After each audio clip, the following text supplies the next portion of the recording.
За сайн байцгаана уу? Манай дижитал маркетингийн өнгөө сургалтанд бүртгүүлсэн та бүхэнд баяр хүргэе.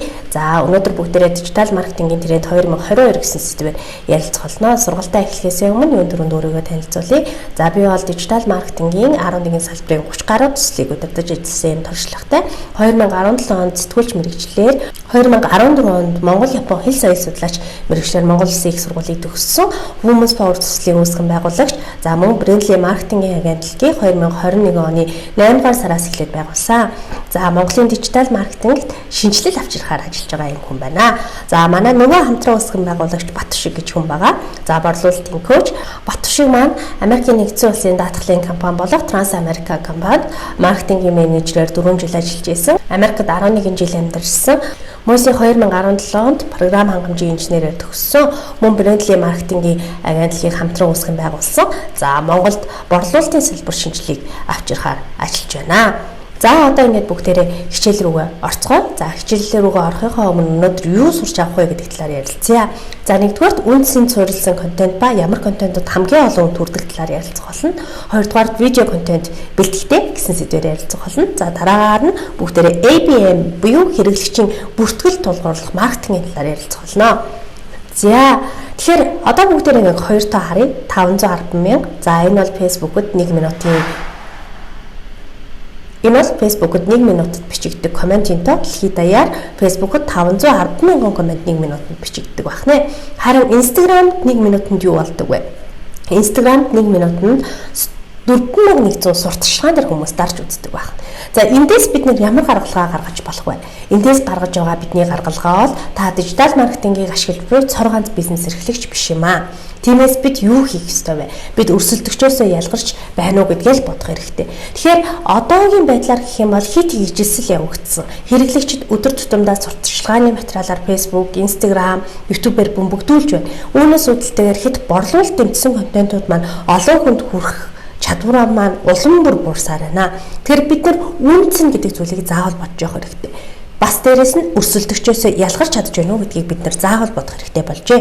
Тийм ч учраас 2022 онд үнцэн суурилсан маркетинг илүү олон хүнд хүрнэ гэдэг судалгааг гадны байгууллагууд гаргасаар байна. За та постуудаа бүүстэл үү? За бүүст мэдээж хэрэг үр дүнтэй аргуудын нэг юм. Мөн үү гэвэл мөн. Гэхдээ цор ганц арга биш. За энд манай хамтран ажиллаж байгаа нэгэн байгууллагын жишээг харж байна. За энэ байгууллагын контентыг бид нар $10 бүүстлсэн. $10 бүүстлээд ерөнхийдөө бид нар сая хүнд нийтдээ хүргэж чадсан байгаа. За эндээс харах юм бол organic reach нь 700 гаруй мянга харагдаж байна. Харин бүүстээр буюу сурталчилгаагаар явуулсан reach нь 300 гаруй мянга харагдаж байна. За ингэхээр бид нар бүүст цор ганц арга биш байна. Өөрөөр хэлэх юм бол органикаар бид нар маш олон хүнд хүргэх боломж байдаг. За органикаар хүрсэн постууд маань өөрөө цаашлаад бүүстийн зардлыг бас багасгаж чаддаг байна. Тэгэхээр байгууллагуудын хувьд тулгарч байгаа нэгэн асуудал бол бүүстийн зардал нэмэгдээд идэг. Тэгээд үнэ бол одоо бие биентэй өрсөлдөхийн тулд буулгаад идэг. Эсвэл янз янзын урамшуул сурталчилгааны материалууд бэлдээд, урамшууллууд бэлдээд ингээд байдаг. Энэ маань бидний борлуулалтанд нөлөөлөхгүй байх асуудлууд гарч ирж байна. Эндээс эхлээд ерөнхийдөө дижитал маркетинг гэдэг маань өөрөө юу болоод байна? Илүү их зардал гаргаад байгаа юм шүү гэдэг асуудлууд бас их гарч байна. Хэрвээ таны бүүстийн зардал ихссэн ч гэсэндээ борлуулалт нэмэгдэхгүй байх юм бол та бүхэн Facebook-ийн алгоритм дутаж чадж гинэ гэдгээ бодох хэрэгтэй. За бид энэ контентыг яаж сая хүнд хүргэсэн бэ гэхээр Facebook-ийн алгоритмд нийцүүлсэн байгаа. За Facebook-ийн алгоритм бол өмнө нь шерийг голлож ажилладаг байлаа. Одоо харин Facebook-ийн захирлуудын хийсэн мэдээллээс харах юм бол Facebook нь бүх мэдээллийг хүргэх зарын самбар биш болж ирсэн. Энэ нь юу гэсэн үг вэ? Facebook 2019 онд алгоритмаа өөрчилж байгааг мэдгэхдээ бид нар харилцаанд тулгуурсан маркетинг гинэ гэж хэлсэн. Харилцаа бол бүх зүйл гэж хэлсэн байгаа. Тэгэхээр харилцаа гэж юу юм бэ? Харилцаа гэдгийг Facebook комментээр төсөөлж байгаа. Өөрөөр хэлэх юм бол нэг постн дээр лайк дараад өнгөрөх нь өөрөө харилцаа үүсгэж чадахгүй байх гэж үзэж байгаа. Шеэр хийх нь илүү цаашаа спам дах хүсээгүй хүмүүс рүү явуулах энэ магадлал ихсэж байна гэж үзэж байгаа. Та бүхэн санаж байх юм бол бид нар өмнө нь маш олон группүүд рүү шеэрлдэг байсан. За ингэж шеэр хийснээр маш олон пэйжээ хаалгасан, сурталчилгааныхаа дансыг хаалгасан хүмүүс надтай холбогдлоо. Тэр ч битгий хэл Монголын хамгийн топ инфлюенсеруудын нэг нь би өөрийнхөө пэйжийг хаалгачихлаа. Миний одоо пэйж маань бараг 2 сая дагагчтай байсан юм аа. Одоо яах вэ гэсэн. Facebook руу захиа бичээд үзсэн. Facebook руу захиа бичээд үзэхэд энэ бол бидний эцсийн шийдвэрээ. Дахиж бид нар энийг одоо энэ шийдвэрийг өөрчлөхгүй. Яагаад вэ гэх юм бол та бол маш их групп руу шеэрлдэг. Та бол ингээ Монголын номер 1 спам жан гэсэн. Ингээд энэ хүмүүс маань цоо шинээр Facebook пэйжээ үүсгээд одоо ингээд явж байгаа. Тэгэхээр эндээс харах юм бол бид нар спам дах биш Facebook-ын алгоритм дурдуулж чадхаар ажиллах хэрэгтэй. За та бүхэн энэ постыг харж байна. Энэ пост маань өөрөө 18,000 комменттэй байгаа. Тэгвэл коммент бид нар яаж бичүүлсэн юм бэ? Хүмүүсийг яаж коммент бичүүлдэг юм бэ? За энэ комментиг бид нар зүгээр та нэг коммент бичээрэй гэж бичүүлээгүй. Бид хэд энэ комментиг бичүүлэхдээ яг шууд автоматар цаашаага бүртгэл үүсгэх функцтэй холбож өгч байгаа. За одоо энэ бүртгэл үүсгэх функцийг яаж хийдэг талаар бүгдээрээ жишээг харцгаая. За одоо бүгдээрээ харж байна. Энэ Spectre Med гэдэг сая бидний жишээ авсан имлэг байна. За энэ имлэгийн постыг нь харах юм бол хэрв та үзлэг онцлогоонуудын үнийн мэдээлэл авах бол 3, онлайн үзлэг цаг авах бол 2 гэж бичнэ үү гэсэн байна. За одоо бүгдээрээ 2 гэж бичээд үзье. Ямар нэгэн постн дээр нь. За 2 гэж бичихэд юу ирж байгаа талаар харъя. За 2 гэхэд сайн байна уу? Манай онлайн үзлэгийн төлбөр юм гэж байна тий. За онлайн үзлэг товч дээр дарна уу гэдэг асуумж өгүүлэхийг хүсвэл. За энэ товч дээр нь дарлаа. Одоо юу ирэхийг бүгдээрээ харъя. Энэ товч дээр дарахад Spectre Med мэдрэлийн эмнэлгийн онлайн үзлэгийн хэсэгтэй холбогдлоо. Та дараах асуултад нэг мессежинд багтаа хариулна уу гэж байна. За таны нас 30. За хүүс эм. Ямар ажил хэрэгэлдэг вэ? Маркетинг коуч. Артерийн даралт хэд байна вэ? Мэдэхгүй байна. Судасны логшилт хэд байна вэ? Мэдэхгүй. Одоо ямар завьгаар голлож илгэрж байна? Толгоо өвдөх. За, сүлдэж ядрах. Сүлдэж ядрах. Утасны дугаар. За, ингээд бичлээ. За, ингээд хэсэг маань ирж байна. За, ингээд бот юу болдог талаар та бүхэнд харъя. За, энэ эмнэлгийн захирал болно надад. Бүртгэлийн мэйл ирдэг байгаа. За, ингээд харах юм бол сая бас бүгэлсэн хүмүүсийг харагдаж байна. Энэ дотор одоо минийх бас байна. Яг сая энэ бүгэлсэн зүйл байгааг та бүхэн харж байна. За, энэ маань ингээд мэйл ирээд л зогсох юм уу? Мэйл ирээд зогсдоггүй. За, энэ ингээд бүртгэл нь автоматар шивгдэж явдаг байгаа. За, ингээд харах юм бол ингээд бүртгэлүүд маш олон бүртгэл байгааг та бүхэн харж байна. Хүмүүс утас өөрийн илэрч байгаа шинж тэмдэг, даралт, судасны логшилт гэдэг бүх мэдээлэлээ өгч гисэн. За, ингээд одоо 200 хэд 300 гэдэг энэ маань одоо 6 сараас хойш бидэнд үлдсэн бүртгэлүүд байна. Өөрөөр хэлэх юм бол та ч гэсэндээ хэрэглэгчийнхээ ийм олон бүртгэлтэй болж болно. Энэ бүртгэлээрээ дамжуулаад эргүүлээд бид нар борлуулалтын мэдээлэлээ хүргэх, энэ хүмүүстэй ярилцах гэх мэтлэн маш олон зүйлийг бид нар хийж болно. Энэ маань өөрөө ч гэсэндээ маш үр дүнтэй байдаг. За тэгэхээр саяны миний бичсэн зүйл маань хаана байгааг бүгдээрээ одоо ингээд гүйлээд харж байна. За та бүхэн энд харж байгаа бол за яг сая миний бичсэн байгааз нас 30 эмэгтэй маркетинг коуч мэдэхгүй толгоо овжийн сүлдэж ядрахаа гэж утасны дугаартах. Энэ мэтчлэнгээр бид боломжит хэрэглэгчийг бүртгэж авах, тэдэн зориулсан маркетинг хийх бидэнд маш олон боломжууд байдаг. Энэ боломжуудыг хэрхэн хийдэг талаар, үүнийг хэрхэн одоо сурах талаар мэдхийг хүсэх юм бол та манай онлайн сургалтанд хамрагдаарай. Түүнчлэн энэхүү постын маань агуулгын хувьд очир байгаа. Агуулгын хувьд бид нэр яг тухайн хэрэглэгч рүү чиглэсэн агуулга хийсэн байгаа. Өөрөөр хэлэх юм бол энэ компани захиралтай эхлээд уулзахад манайд бол 30-аас дээш насны толгойн байнга өвддөг, цүнхэндээ байнга толгойн юм хармаалж явдаг ийм хүмүүс ирдгээ гэж хэлсэн. За ийм болохоор бид нар яг энэ хүнийхэн дүрийг харуулсан видео хийгээд энэ хүн дээр нь үзлэг яаж хийж байгаа талаар хийгдсэн байгаа. За энэ бол одоо маш олон хүнд хүрсэн, маш олон лид гаргасан. Та бүхэн сая харсан баг 800 гаруй лид үүсгэсэн байна. Лид буюу утасны дугаар. Энэ лидүүд маань та бүхний сая харсанчлан өөрийнхөө зовиурыг, даралтаа, зүрхний цохилдоо гэд бүх зүйлээ үлдээчихсэн, дээрээс нь утасны дугаараа үлдээчихсэн байгаа. Энэ хүмүүс бол худалдан авалт хийхэд маш ойрхон байна гэсэн. Тэгэхээр Facebook маркетинг гэдэг зүгээр бүүстлээд олон хүнд хүргээ тэр хүмүүс нэргүүлээд худалдаа авалт хийгээд байгаа мó яагаад байгаа гэдгийг мэддэхгүй.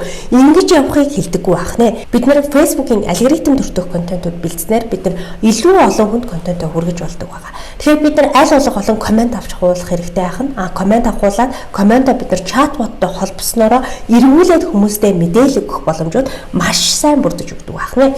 Тэгэхээр бид энэ тал дээр анхаарч ажиллах хэрэгтэй гэж хэлж болно.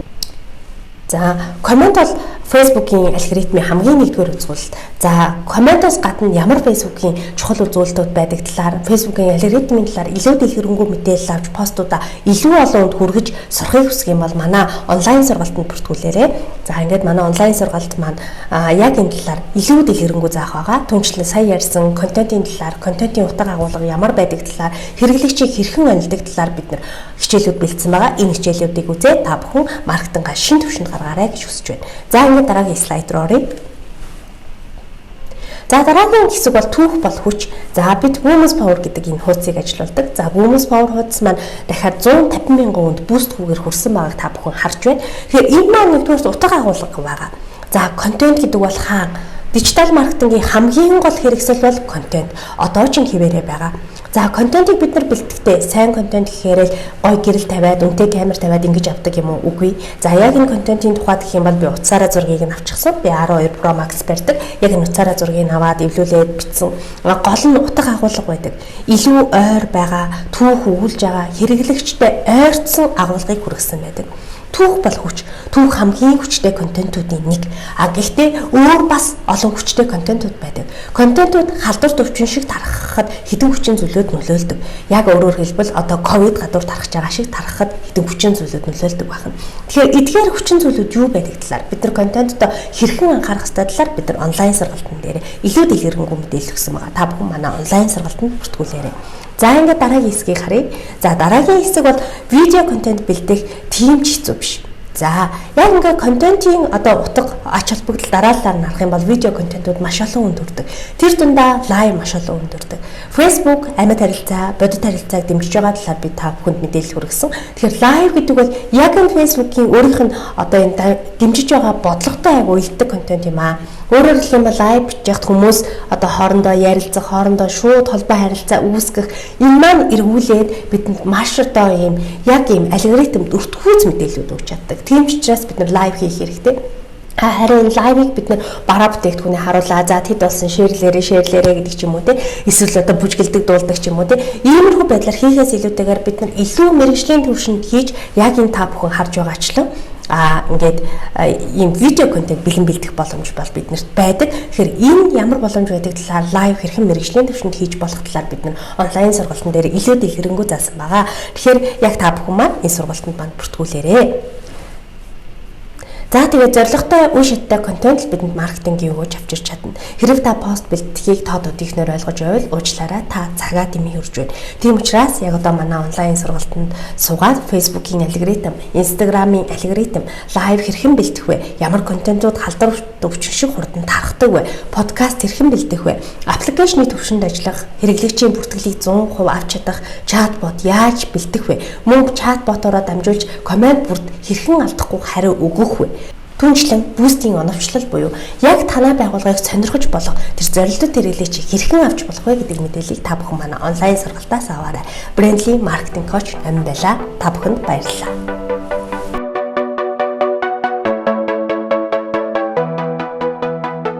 За сайн байцгаана уу? Brandly coach Батшиг байна, борлуулалтын коуч. Тэгэхээр та бүхэндээ сая намын коуч маань маш сайхан сургалтын тухай ярьлаа. Тэгэхээр одоо энэ сургалт маань бол ямар үн цэнтэй вэ гэдэг тухай ярилцъя.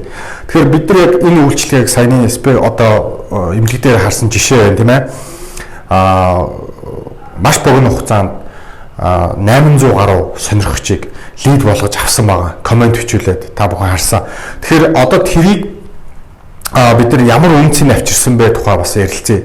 Тэгэхээр ойролцоогоор 800 лидийн зүгээр талд нь тэр хүмүүс борлуулалт хийсэн гэж үзэхэд бол нийтдээ бараг 12 сая төгрөгийн борлуулалтыг бол хийсэн байхаа гэж бид нар одоо тооцоолж байна. Мэдээж нарийн бид нар хэдийг хийсэн бэ гэж асууж чадахгүй. Гэхдээ зүгээр ойролцоогоор тийм тоо гарч байгаа. Тэгэхээр ямар үн цэнтэй ийм технологи мэдлэг сургалт вэ гэдгийг та бүхэн харж байгаа. За тэгэхээр бид нар энэ үйлчлэгийг жишээлбэл та биднээс авбал ер нь маркетингийн агентлагууд сарын дор хаяж сая 500-аас 3 сая тэгээд дээшээ 5-6 сая төлдөг шүү дээ. Та бүхэн мэдж байгаа. Тэгэхээр бид нар бол энэ яг ийм үйлчлэгийг коммент ахуулаад ингээд явах юм бол сарын 3 сая гэж байгаа тийм үү. За тэгэхээр зүгээр тооцоо хий тийм үү. Та сард 3 сая төгрөг төлөөд саяны үйлчлэгийг авч болно. Эсвэл саяны сургалтаар яг бид энэ болгоныг яаж хийсэн бэ гэдгийг бүгднийг нь ярьж байгаа байхгүй. Та харин энэ сургалтыг 200,000 төгрөгийг 200К-гийн өөртөө амьдрал насан туршдаа ашиглагдах мэдлэгт хөрөнгө оруулж байна гэсэн үг.